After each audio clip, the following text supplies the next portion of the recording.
नमस्कार, आप देख रहे हैं हॉट स्टॉक्स। मैं हूं पल्लवी। बाजार पर चर्चा करेंगे, लेकिन शो में खास क्या है इस पर नजर डाल लेते हैं। कल से जीएसटी काउंसिल की 3 दिन की बैठक शुरू होने जा रही है। दरों को लेकर अहम फैसला हो सकता है। उससे ठीक पहले कहां आपको पैसा लगाना चाहिए, ये जानेंगे एक्सपर्ट से। साथ ही गिरते बाजार में आज क्यों भागा आईसीआईसीआई बैंक का शेयर और अब आप अपनी रणनीति निजी बैंकों में क्या बनाएं। इसके अलावा कल के लिए टॉप 20 शेयर्स भी होंगे आज के शो में। लेकिन सबसे पहले बाजार में दबाव अब भी जारी है। हफ्ते के पहले दिन बाजार के उतार चढ़ाव देखने को मिला। सेंसेक्स करीब आधा फीसदी, निफ्टी 0.25% की गिरावट के साथ क्लोज हुआ। निफ्टी ओपन जरूर हुआ था 8600 के ऊपर, लेकिन ऊपरी स्तरों पर टिक नहीं पाया और इंट्राडे में 8500 के बेहद नजदीक पहुंच गया। क्लोजिंग पर निफ्टी 63 अंकों की गिरावट के साथ 8520 पर बंद हुआ। वहीं मिड कैप और स्मॉल कैप शेयरों में भी जबरदस्त बिकवाली देखने को मिली। अगर इंडाइसेस की बात करें तो निफ्टी मिड 100 इंडेक्स लगभग 1.25% गिरकर क्लोज हुआ है। सबसे ज्यादा गिरावट जिन सेक्टर्स में रही उनमें auto, tyre, capital goods share शामिल हैं। मेटल, रियल्टी, फार्मा, टेलीकॉम शेयरों में भी आज बिकवाली का रुख रहा। बीएसई बैंकिंग्स के अलावा सभी सेक्टोरल इंडाइसेस लाल निशान में ही बंद हुए। लेकिन आईसीआईसीआई बैंक यहां पर एक कॉन्ट्रा मूव देखने को मिला। शानदार तेजी आज के सेशन में रही। एसआर ऑयल और रोजनेफ्ट डील के बाद कंपनी का जो कर्ज है वो घटेगा और इस कर्ज को घटने की उम्मीद में आईसीआईसीआई बैंक का शेयर लगभग 7% से ज्यादा भाग गया। आईसीआईसीआई बैंक में बता दें आपको कि एसआर ग्रुप का करीब 5000 करोड़ का एक्सपोजर है। वही एसबीआई यहाँ एसआर ग्रुप में लगभग 9000 करोड़ का एक्सपोजर है। एसबीआई क्लोजिंग पर ऑलमोस्ट आधा फीसदी की बढ़त के साथ क्लोज हुआ। अगर प्राइवेट बैंक्स की बात करें तो Karur Vysya bank, IDFC bank में भी तेजी देखने को मिली। और अब बात एफआईज का क्या आज रुक रहा। कैश में एफआईज ने लगभग 4556 करोड़ की बिकवाली करी। वहीं डीआईज ने कैश में 235 करोड़ की खरीदारी की है। मौजूदा बाजार में एक्सपर्ट्स क्या मानते हैं, उनसे भी हमने बातचीत की। एचडीएफसी सिक्योरिटीज के दीपक जुसानी का कहना है कि बाजार में अभी और गिरावट आ सकती है और निफ्टी के लिए अगला सपोर्ट लेवल होगा 8150 से लेकर 8250। लेकिन वो मानते हैं कि हर गिरावट पर खरीदारी की जा सकती है। 8550 के नीचे अगर जाता है तो 8250 से 8150 के बीच में सपोर्ट लेके वहां से एक ट्रेडिंग बाउंस की पॉसिबिलिटी है। सो ओवर द नेक्स्ट 1-2 महीने के लिए ये एक व्यू बनता है। लॉन्गर टर्म पर हमें देखना पड़ेगा कि जो बाउंस है वो कितना स्ट्रांग है। अगर स्ट्रांग बाउंस रहता है तो थोड़ा साइडवेज अपिशनेस रह सकता है, वरना उसके बाद एक दूसरा फॉल पॉसिबल है। तो सुना आपने एक्सपर्ट को कि भले ही गिरावट देखने को मिल रही है बाजार में, लेकिन इस गिरावट में खरीदारी करने की सलाह आपको दी जा रही है। आज के एक्सपर्ट प्रदीप सुरेका भी हमारे साथ मौजूद हैं। Pradeep, welcome to the show. फिलहाल जो ट्रेंड दिख रहा है, एक तरह से कह सकते हैं कि पिछले सेशन में भी उतार चढ़ाव रहा, इनफैक्ट एक दायरे में रही बाजार, और आज भी अगर देखें तो वोलेटिलिटी अब भी जारी है। आप कैसे रीड कर रहे हैं? फिलहाल जो ग्लोबल क्यूज मिल रहे हैं बहुत पॉजिटिव नहीं है। एक बार फिर से अमेरिका में ब्याज दरें बढ़ने का खतरा है, जिसके चलते इंडियन मार्केट्स पर थोड़ा प्रेशर दिख रहा है। कल की ओपनिंग कैसे देखते हैं आप, और क्या लगता है आपको कि कहां पर अहम सपोर्ट है निफ्टी का? देखिए, ऐसे देखेंगे तो अब सपोर्ट तो हमको ढूंढना ही पड़ेगा, लेकिन आप ऊपर देखिए कि अब रेसिस्टेंस कहाँ पर हमको फेस करना पड़ रहा है। ये रेसिस्टेंस धीरे धीरे कहीं 88, 87 से फिसलते हुए अब एक ऊपर बहुत अच्छा रेसिस्टेंस मार्केट को फेस करना पड़ेगा। वो है 8610 to 8630। जब तक हम बहुत अच्छे से इसके ऊपर 1-2 दिन ट्रेड नहीं करते हैं या क्लोज नहीं हो पाते हैं, तब तक ये ट्रेंड या ये डाउन ट्रेंड खत्म होने का सिग्नल नहीं मिलेगा।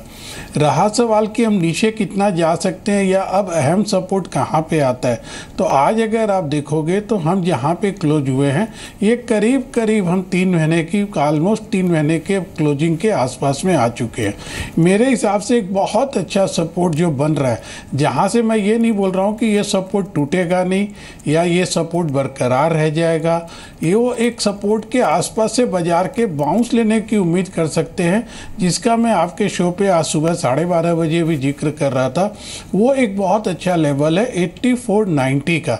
टेक्निकल चार्ट पे हम बहुत ज़्यादा ओवरसोल्ड हो चुके हैं काफ़ी दिनों से और काफ़ी अच्छी गिरावट हम देख चुके हैं, तो ये एक सपोर्ट का लेवल बन सकता है। लेकिन टेक्निकल सेटअप देख के कहीं ये जरूर महसूस हो रहा है कि हम 8490 को भी आने वाले दिनों में होल्ड कर पाएंगे, इसमें थोड़ा संदेह है।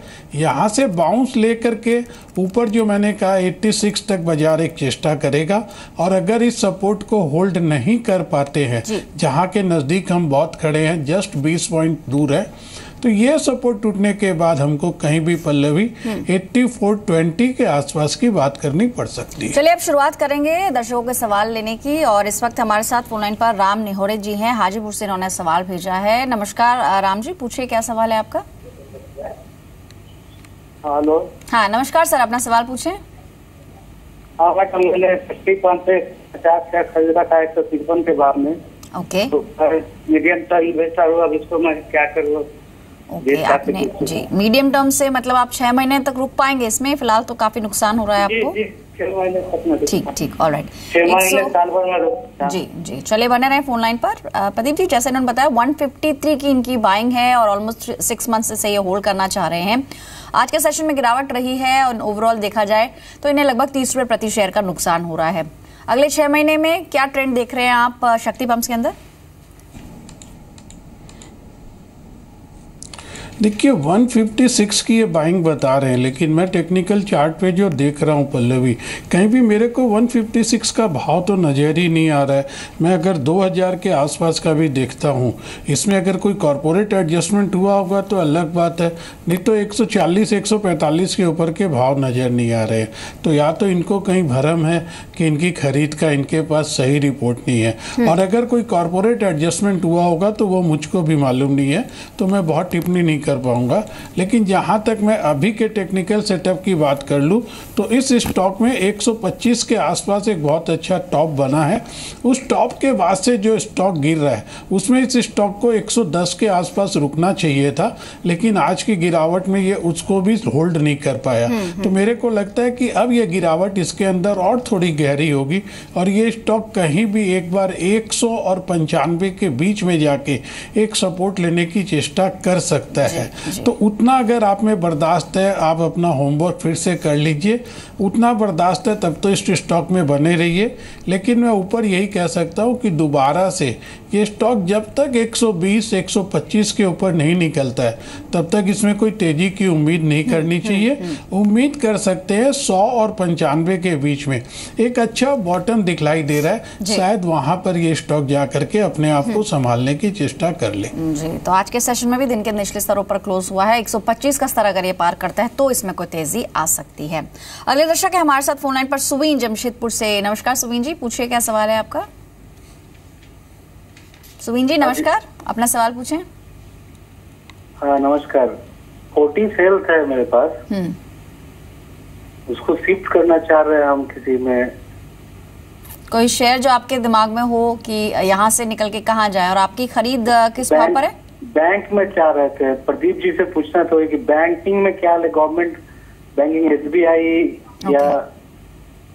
ठीक है। आपने किस भाव पे खरीदा है? 178।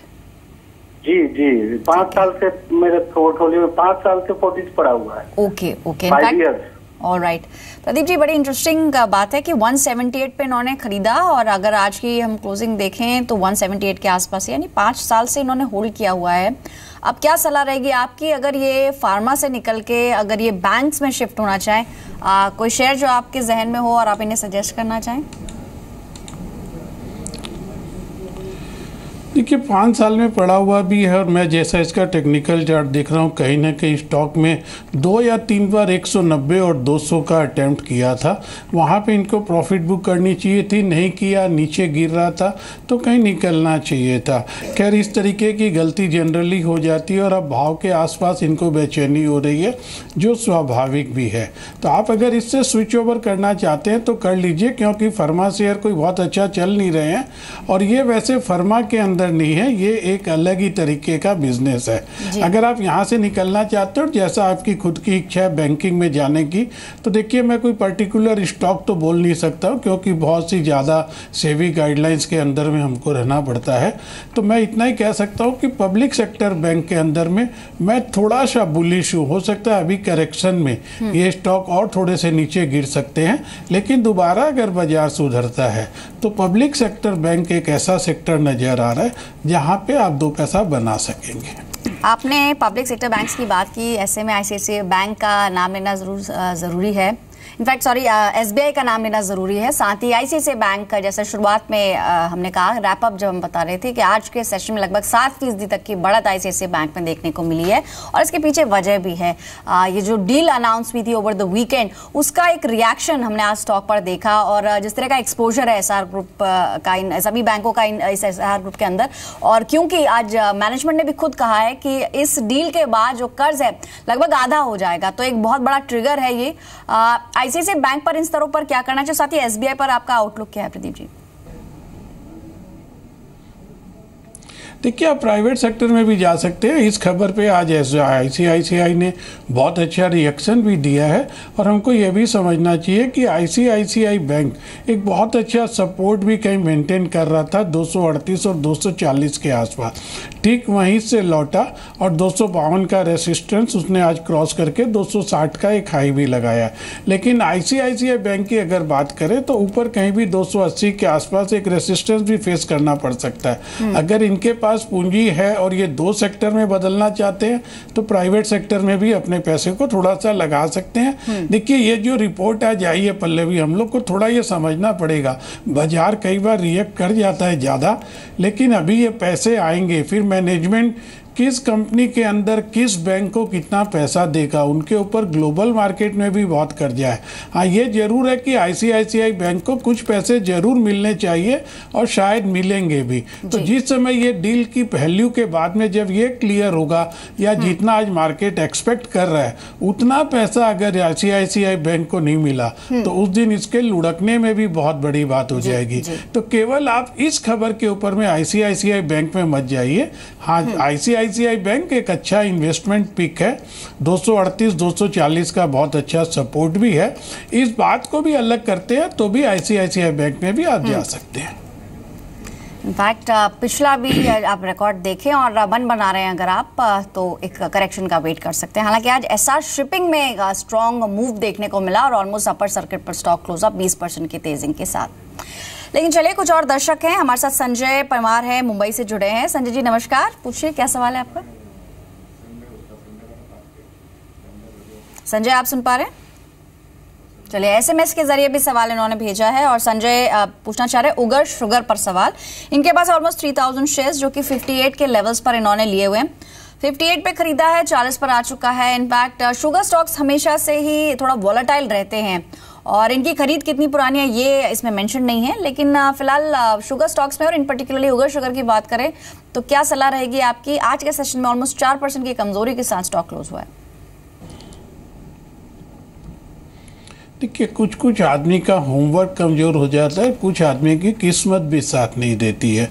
ये उगर शुगर में आज कई दिनों के बाद इसका एक चार्ट देख रहा हूँ, जिस तरीके का इसका चार्ट सेटअप है, नीचे ठीक है 10 रुपये से स्टॉक 70 रुपया गया, सारे शुगर स्टॉक गए थे, लेकिन जिस तरीके से ये स्टॉक ऊपर जाते वक्त सर्किट लगाते हुए जा रहा है और नीचे आते हुए सर्किट लगाते हुए आ रहा है और ये आज अभी अपने टॉप से आधे के आसपास आ चुका है।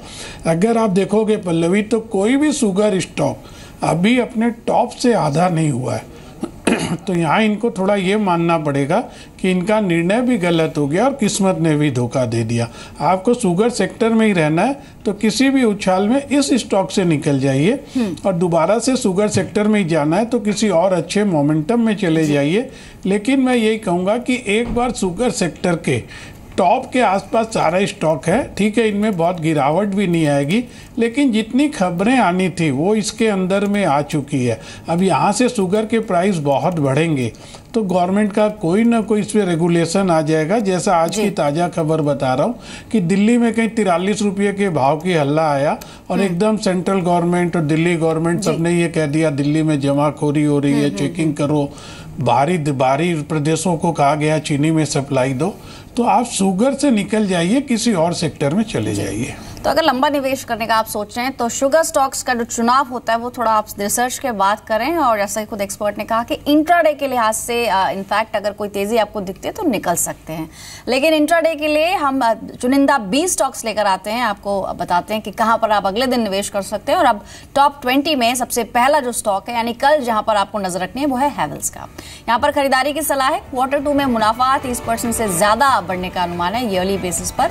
साथ ही एबिटा मार्जिन में भी इंप्रूवमेंट आ सकता है, 13.8% से एबिटा मार्जिन बढ़कर 14.3% रह सकते हैं, ये जी बिजनेस का अनुमान है। तो यहाँ पर खरीदारी करें। 430 के लक्ष्य के लिए 420 का एक स्टॉप लॉस आपको मेंटेन करना है। इसके अलावा ओरिएंट पेपर कंपनी ने Q2 में शानदार नतीजे पेश किए हैं। कंपनी घाटे से मुनाफे में आई है और कंज्यूमर इलेक्ट्रिक कारोबार को अलग लिस्ट करेगी, ये भी अनाउंसमेंट आज रिजल्ट्स के बाद आई है। यहाँ पर खरीदारी करके चल सकते हैं आप। 95 के टारगेट्स के लिए 85 का एक स्टॉप लॉस आपको मेंटेन करना है। इसके अलावा अगला स्टॉक है एनटीपीसी। यहाँ पर खरीदारी करने की सलाह दी जा रही है। In fact bank of America Merrill Lynch ने रेटिंग न्यूट्रल से बढ़ाकर बाय कर दी है, तो वैल्यूएशन औसत के मुकाबले अब सस्ते हैं और एक री रेटिंग स्टॉक की हो सकती है, तो खरीदारी की सलाह है। यहाँ पर आपको 151 के टारगेट्स लेकर चलने, 146 का एक स्टॉप लॉस मेंटेन करना है। आज के सेशन में भी ऑलमोस्ट 0.2% की तेजी एनटीपीसी में देखने को मिली है। अगला स्टॉक है अबान ऑफशोर का। इनफैक्ट कल की कमजोरी के बाद आज क्रूड में रिकवरी देखने को मिली है और ये एक बड़ा ट्रिगर ऑफशोर कंपनी के लिए हो सकता है। पॉजिटिव ट्रिगर है, इसलिए यहाँ पर खरीदारी कर सकते हैं। कल के सेशन में 283 का एक टारगेट आपको रखना है, 269.3 का एक छोटा स्टॉप लॉस आपको मेंटेन करना होगा। इसके अलावा HIL अगला स्टॉक है। Q2 में कंपनी घाटे से मुनाफे में आई है और आपको बता दें कि नतीजों से उम्मीद जो हमारा खास सेगमेंट होता है उसमें बताया गया था कि कंपनी के नतीजे Q2 में अच्छे रह सकते हैं। नतीजे शानदार रहे हैं। यहाँ पर टारगेट दिए जा रहे हैं 730 के, स्टॉप लॉस मेंटेन करना है 685 का। इसके अलावा अगला स्टॉक आपकी लिस्ट में है ITDC का। यहाँ पर खरीदारी करने की सलाह है। सरकार 3 होटल्स में हिस्सा बेचने वाली है और 25 अक्टूबर तक 8 होटल्स पर रिपोर्ट एडवाइजर्स देंगे। पॉजिटिव ट्रिगर है कंपनी के लिए। यहाँ पर खरीदारी की सलाह है। 212 के लक्ष्य के लिए 203 का एक स्टॉप लॉस आपको मेंटेन करना है। भारत सीड्स अगला स्टॉक है लिस्ट में। Q2 में मुनाफा, ऑपरेटिंग मुनाफा करीब 2 गुना बढ़ा है, यानी कि क्वार्टरली बेसिस पे देखें तो मुनाफे में एक सब्सटैंशियल जंप देखने को मिला है। नतीजे के बाद तेजी इसमें आगे भी जारी रहने की उम्मीद है। आज के सेशन में अगर बात करें तो ऑलमोस्ट 15% के गेंस के साथ स्टॉक क्लोज हुआ है। 58 रुपये 30 पैसे का एक टारगेट आप ले सकते हैं कल के सेशन के लिए और इंट्राडे में 56.50 का आपको एक स्टॉप लॉस मेंटेन करना है। निटको हमारा अगला स्टॉक है। इनफैक्ट आज सेरामिक स्पेस की कंपनी में अच्छी बढ़त देखने को मिली है। 1 अक्टूबर से गैस कीमतों में कमी की अनाउंसमेंट हुई है, जिसे एक बड़ा ट्रिगर हो सकता है क्योंकि लागत कॉस्ट जो है वो काफी हद तक कम हो जाएगी कंपनियों की। तो यहाँ पर भी बाय करने की सलाह है। 82.4 के टारगेट्स के लिए 79.6 का एक स्टॉप लॉस आपको मेंटेन करना है। कैनफिन होम्स हमारा अगला स्टॉक है। कंपनी के क्वार्टरली नतीजे कल आएंगे। Q2 में एसेट क्वालिटी में सुधार का अनुमान लगाया जा रहा है सीक्वेंशियल बेसिस पर। तो यहाँ पर खरीदारी करनी है। 1900 के टारगेट्स के लिए 1830 का एक स्टॉप लॉस आपको मेंटेन करना होगा। इसके अलावा अगली कॉल एक सेल कॉल है। अपोलो टायर्स में बिकवाली करने की सलाह है। हाल ही में एक शानदार तेजी सभी टायर शेयरों में देखने को मिली, लेकिन उसके बाद अब मुनाफा वसूली देखी जा रही है। येन में कमजोरी से जापान में रबर के दाम लगभग 30% तक बढ़े थे, तो इस ट्रिगर के बाद आप बिकवाली कर सकते हैं। इंट्राडे में 200 के टारगेट्स के लिए 210.5 का एक स्टॉप लॉस मेंटेन करना होगा। Pradeep ji, in fact quickly tyre stocks पर आपका व्यू चाहेंगे क्योंकि हमने बहुत अच्छी तेजी देखी और अब मुनाफा वसूली देखने को मिल रही है और आज के सेशन में अपोलो टायर्स ऑलमोस्ट 3.5% की नुकसान के साथ क्लोज हुआ है। अपोलो टायर्स के अलावा कोई और स्टॉक जिस पर आपका कोई कमेंट आप देना चाहेंगे? देखिए, अपोलो टायर तो आपने बता ही दिया, रीजन भी आपने बताया कि बहुत ज़बरदस्त इसके रबड़ के दाम बढ़ चुके हैं, लेकिन आपके इन 10 स्टॉक में अगर मुझको सेलेक्ट करना पड़े तो मैं मोमेंटम और ट्रेंड देख करके अबान ऑफशोर के साथ जाना चाहूँगा। जो टारगेट आप दे रहे हैं शायद उससे भी और 3-4-5% ऊपर का मूवमेंट इस स्टॉक में इस वीक में देखने के लिए मिल सकता है। चलिए, तो ये तो हुए वो 10 स्टॉक्स जहां पर आपको नजर रखने, लेकिन अगले 10 स्टॉक्स जान लेते हैं जहां पर कल फोकस बनेगा। विसाखा इंडस्ट्रीज हमारा 11वां स्टॉक है। शेयर में जोरदार वॉल्यूम्स के साथ खरीदारी देखने को मिली है और अब तक के सबसे उच्चतम स्तर पर स्टॉक क्लोज होने में कामयाब रहा है। यहाँ पर बाय करना है आपको 224 के टारगेट्स के लिए 210 का एक स्टॉप लॉस आपको मेंटेन करना है इंट्राडे के लिहाज से। इसके अलावा सिलान एक्सप्लोरेशन एक और स्टॉक होगा जहां पर आप निवेश कर सकते हैं, खरीदारी करें। 223 के लक्ष्य के लिए 211 का एक स्टॉप लॉस आपको मेंटेन करना करना है। इनफैक्ट आज एक्सप्लोरेशन शेयरों में अच्छी खरीदारी दिखी है और इन पर्टिकुलरली ये स्टॉक अगर हम बात करें तो 200 डेमा के ऊपर ही स्टॉक क्लोज हुआ है। अगला स्टॉक है डेक्कन सीमेंट्स का। यहाँ अब तक के उच्चतम स्तर पर शेयर आज क्लोज हुआ। 1162 के टारगेट्स के लिए खरीदारी की जा सकती है। 1138 का एक स्टॉप लॉस आपको मेंटेन करना होगा। इंडो काउंट हमारा अगला स्टॉक है। निचले स्तरों से शेयर में खरीदारी देखने को मिली और पिछले 2 सेशन से शेयर में पुल बैक का एक पैटर्न देखने को मिल रहा है। 762 के टारगेट्स के लिए खरीदारी करें। 745 का एक स्टॉप लॉस आपको मेंटेन करना है। इसके अलावा लॉयड इलेक्ट्रिक हमारा अगला स्टॉक। अक्टूबर के सबसे ज्यादा कारोबारी वॉल्यूम इस स्टॉक में देखने को मिले और पिछले 2 सेशन से खरीदारी इसमें लगातार जारी है। यहाँ पर आपको बाय करना है और साथ ही 311 के टारगेट्स के लिए आपको बाय करना है। 296 का एक स्टॉप लॉस आपको मेंटेन करना होगा। आज के सेशन में भी ऑलमोस्ट 8% के गेन्स लॉयड इलेक्ट्रिक में देखने को मिले हैं। महानगर गैस हमारा अगला स्टॉक है। लिस्टिंग के बाद से अब तक का सबसे उच्चतम स्तर ये स्टॉक ने आज दिखाया है। ऑलमोस्ट 4.5% के गेन्स के साथ स्टॉक आज क्लोज हुआ है। यहाँ पर आपको खरीदारी करनी है। 772 के टारगेट्स के लिए 750 का एक स्टॉप लॉस आपको मेंटेन करना होगा। याद रहे कि ये सभी कॉल्स इंट्राडे के लिहाज से हैं, तो कल के सेशन में ये वो स्टॉक्स है जहां नजर रखनी होगी। लेकिन अब अगला स्टॉक PVR हमारा अगला स्टॉक है। स्टॉक अपने 20 डेमा 50 डेमा के ऊपर क्लोज हुआ है और गिरते बाजार में भी शेयर में बढ़त देखने को मिली है। तो 1220 के टारगेट्स के लिए यहाँ पे खरीदारी करें। 1193 का एक स्टॉप लॉस आपको मेंटेन करना है। मान इंडस्ट्रीज हमारा अगला स्टॉक है। यहाँ पर टेक्निकली देखें तो 50 डेमा के ऊपर स्टॉक बंद हुआ है। 2 हफ्ते की जो औसत से ज्यादा वॉल्यूम से वो आज स्टॉक में देखने को मिले। 59 के टारगेट्स के लिए खरीदारी की जा सकती है। 53.6 का स्टॉप लॉस आपको मेंटेन करना होगा। हमारा अगला स्टॉक है ब्रूक स्लैब्स का। यहाँ पर पिछले 3 सेशन से वॉल्यूम्स में इजाफा देखने को मिल रहा है और स्टॉक अब तक के सबसे उच्चतम स्तर पर क्लोज होने में कामयाब रहा है। कल के सेशन में 141 के टारगेट्स के लिए आप इसमें खरीदारी करें। 133 का एक स्टॉप लॉस जरूर मेंटेन करें। और अब आज का आखिरी स्टॉक एवरेस्ट कैंटो। यहाँ पर खरीदारी करके चलना है। शेयर अपने सभी अहम एवरेजेस के ऊपर क्लोज हुआ है। वीकली बेसिस पे मंथली चार्ट्स पर पॉजिटिव लग रहा है। आज के सेशन में भी ऑलमोस्ट 3% तक के गेन्स देखने को मिले। कल के सेशन के लिए 32 तक के लेवल्स इसमें टेस्ट हो सकते हैं। 30 का एक स्टॉप लॉस आपको मेंटेन करना होगा। प्रदीप जी, जो रिमेनिंग 10 स्टॉक्स हमने बताया, इसमें से कोई स्टॉक जो आपको अच्छा लग रहा है? देखिए, इसमें एक स्टॉक आपने डिस्कस किया है लॉयड इलेक्ट्रिक का।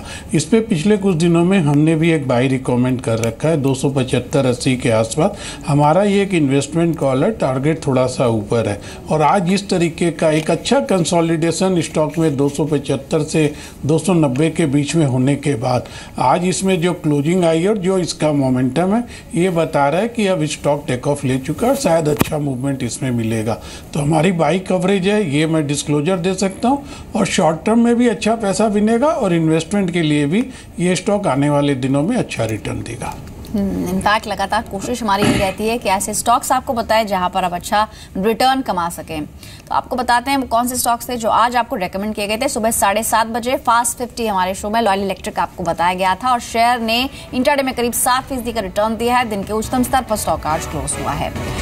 दूसरा स्टॉक जो हमने आपको बताया टुडे स्ट्रेट में सुबह 8:30 बजे आपको बताया गया था AM ट्राइडेंट लिमिटेड। शेयर ने इंट्राडे में करीब 3% तक का रिटर्न आपको दिलाया है। जो तीसरा स्टॉक हमने आपको बताया था सुपर शेयर, यानी कि 9:30 बजे हमारे खास सेगमेंट में आपको AM फ्लेक्स फूड्स का स्टॉक बताया गया था और इंट्राडे की अगर बात करें लगभग 7.5% तक का रिटर्न आज के सेशन में देखने को मिला है।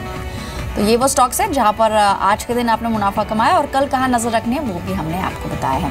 लेकिन क्विकली एक अपडेट दे दें कि कल GST काउंसिल की 3 दिन की बैठक शुरू होने जा रही है और इससे ठीक पहले अगर बात करें प्रदीप जी तो कोई ऐसे स्टॉक्स जो आप कहेंगे कि जहां पर नजर रखनी चाहिए, क्योंकि ये बैठक काफी ज्यादा अहम है। ब्याज दरों को लेकर इसमें फैसला हो सकता है और मुआवजे को लेकर भी जो फॉर्मूला है उसको हरी झंडी मिल सकती है। कोई स्टॉक्स जो आपके रडार पर हैं?